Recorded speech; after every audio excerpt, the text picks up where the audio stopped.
आज हम दोस्तों जिस चीज पर बात करेंगे वह है इस्लाम भारत में कब और कैसे आया। जैसा कि आप जानते हैं कि भारत में आज के समय में 14% मुसलमान रहते हैं, लेकिन अगर हम भारत के इतिहास देखते हैं तो हमें पता चलेगा कि भारत में प्राचीन समय में मुसलमान नहीं थे। तो दोस्तों, आप लोगों के मन में यह ख्याल जरूर आया होगा कि आखिर इस्लाम धर्म का सबसे पहला मुसलमान कौन था, क्योंकि आप लोग ये तो जानते हैं ही होंगे कि इस्लाम धर्म की शुरुआत सऊदी अरब में हुई थी। आखिर वह कौन था जिसकी वजह से भारत में इतनी बड़ी संख्या मुसलमानों की हो गई और दूसरे धर्म के लोग इस्लाम की खूबसूरती को देखकर कलमा पढ़ के इस्लाम से जुड़े। तो दोस्तों, चलिए वीडियो शुरू करते हैं। उम्मीद करता हूँ कि आप लोगों को वीडियो को पूरा देखेंगे और स्किप नहीं करेंगे। वैसे आपको बता दें कि भारत में पहले से ही अरब देशों से व्यापार आदान प्रदान होता रहता था। अरब देशों से व्यापार का सामान सऊदी अरब से और भारत में आता था और भारत से सऊदी अरब में जाता था। अरब देश के लोग भारत से काली मिर्च और मसाले लेते थे। अरब के मुसलमान नमाज के पाबंद थे, इसलिए केरल के राजा, जिनका नाम भीम दूसरा था, उसने अपने व्यापार को बढ़ाने के लिए केरल के चिरामन जामा मस्जिद बनवाई, जिसके लिए अरब के लोगों ने भी पैसा दिया। लेकिन अरब के लोग केवल भारत में व्यापार के मकसद से ही आते थे, लेकिन जब वे लोग भारत में किसी और धर्म के मानने वालों को देखते हैं तो अरब बड़े बड़े धर्म गुरु भारत आए इस्लाम का प्रचार करने के लिए, लेकिन उनका मकसद युद्ध करना या भारत को राजा बनना नहीं था। भारत में जो पहला मुसलमान आए वो थे मोहम्मद बिन कासिम, जो 694 ईस्वी में टाइम में पैदा हुए। सिर्फ 5 साल की उम्र में उनके वालिद की मृत्यु हो गई। लेकिन मोहम्मद बिन कासिम बचपन बहुत ही समझदार और चालाक इंसान थे। मोहम्मद बिन कासिम इराक के खलीफा हज्जाज बिन यूसुफ के भतीजे थे, इसलिए वे 16-17 साल की उम्र में फौज में भर्ती हो गए और काफी होनहार सिपाही साबित हुए। उन दिनों सिंध, जो आज पाकिस्तान में है, उन दिनों भारत में था। उस समय सिंध का राजा दाहिर और उसका भाई चंद्रसेन था। इन दोनों में लड़ाई हो गई।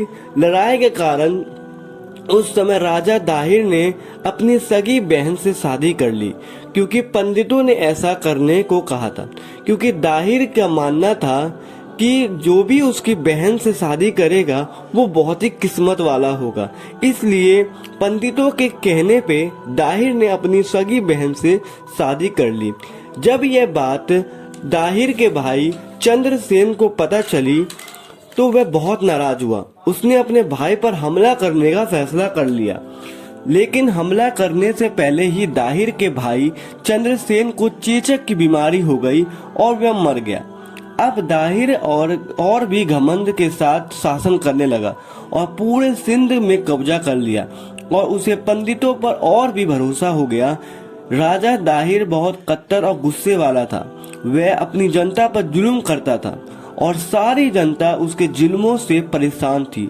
उसी दौरान श्रीलंका के गवर्नर ने इराक के गवर्नर की बहुत सारे तोहफे देने के लिए एक जहाज रवाना किया। श्रीलंका के गवर्नर ने उस जहाज में कई सारे औरतें, आदमी हज के लिए जा रहे थे सऊदी अरब। जब यह जहाज सिंध की तरफ से निकला तो लुटेरों ने इसे बंदरगाह की तरफ लूट लिया और उस जहाज के अंदर जो भी इंसान थे सभी को मार दिया। उसमें से एक इंसान बच गया, जो किसी तरह भागकर इराक के गवर्नर के पास पहुंचा और उसने सारी सच्चाई बताई। इराक के गवर्नर हज्जाज बिन यूसुफ उस वक्त बहुत ही जंगी मामलात में फंसे हुए थे, इसलिए उन्होंने खत के जरिए ये मामला निपटाने बेहतर समझा और श्री सिंध के राजा को खत लिखा कि हमारे नुकसान की भरपाई करे और लुटेरों को उनके किए की सजा दे। लेकिन राजा दाहिर ने खत पढ़कर ऐसा नहीं किया और उन लुटेरों को भी कुछ भी नहीं किया और खत को मना करके वापस भेज दिया। राजा के इस रवैये से इराक का खलीफा बहुत ज्यादा नाराज हो गया और उसने भारत पर हमला करने का इरादा कर लिया। यह बात है 712 ईस्वी की, जब मुसलमानों ने हिंदुस्तान पर पहला हमला किया। लेकिन जो 2 हमले किए गए उसमें इराक को हार हुई। हमला जो मोहम्मद बिन कासिम ने किया, उस हमले में दाहिर नहीं टिक पाया और मोहम्मद बिन कासिम की जीत हो गई, क्योंकि दाहिर की पत्नी ने मोहम्मद बिन कासिम को किले का रास्ता बता दिया। इस वजह से मोहम्मद बिन कासिम ने बहुत ही जल्द से दाहिर की सेना का सफाया कर दिया। दाहिर ने हार मान ली और बहुत ही जल्द वह भी मोहम्मद बिन कासिम के हाथों मारा गया। सिंध पर कब्जा करने के बाद मोहम्मद बिन कासिम ने सिंध के दूसरे देशों को भी जीत लिया। बहुत जल्द ही यह भी दिन आ गया कि भारत पर अरबों का कब्जा हो गया। मोहम्मद बिन कासिम ने 4 साल तक सिंध पर शासन किया। मोहम्मद बिन कासिम के गद्दी बैठने पर ही उन्होंने ये कहा कि जिसे इस्लाम धर्म कबूल करना है वह कर सकता है और जो अपने पुराने धर्म पर रहना चाहता है उन्हें आज़ादी है, किसी के साथ कोई जबरदस्ती नहीं की जाएगी। मोहम्मद बिन कासिम गरीबों व अमीरों के साथ भी भेदभाव नहीं करते थे। मोहम्मद बिन कासिम का एक ये अंदाज जो सभी को काफी पसंद था कि वे बहुत ही मीठा बोलते थे और उनका अंदाज ही उन्हें सभी लोगों के पास उन्हें खास बनाता था। लेकिन किसी ने सोचा नहीं था कि मोहम्मद बिन कासिम इतनी जल्दी और इतनी दर्दनाक मौत हो जाएगी। केवल 20 साल की उम्र में ही मोहम्मद बिन कासिम की मौत होगी और वह किसी जंग या भारत के किसी राजा के हाथों नहीं कि अपने ही हुक्मरानों के हाथों उनकी मौत हो जाएगी। इतिहासकार इसमें कई बात बताते हैं, लेकिन एक बात जो काफी मशहूर है वो है यह है कि 714 ईस्वी में खलीफा हज्जाज बिन यूसुफ की मौत हो गई थी और उसकी जगह अब्दुल मलिक गद्दी पर बैठा।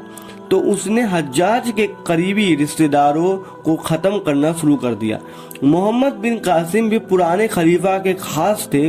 रिश्ते में मोहम्मद बिन कासिम हज्जाज बिन यूसुफ के भतीजा और दामाद भी थे।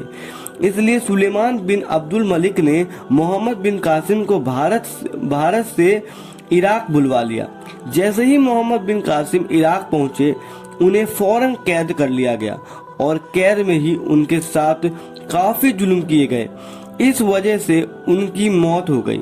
सुलेमान बिन अब्दुल मलिक खलीफा हज्जाज से नफरत करता था, इसलिए उसने हज्जाज के रिश्तेदारों और करीबियों और खास तौर पर मोहम्मद बिन कासिम को मार दिया। तो दोस्तों, यह थी हिंदुस्तान पर हमला करने वाला पहला मुसलमान मोहम्मद बिन कासिम की दास्तां।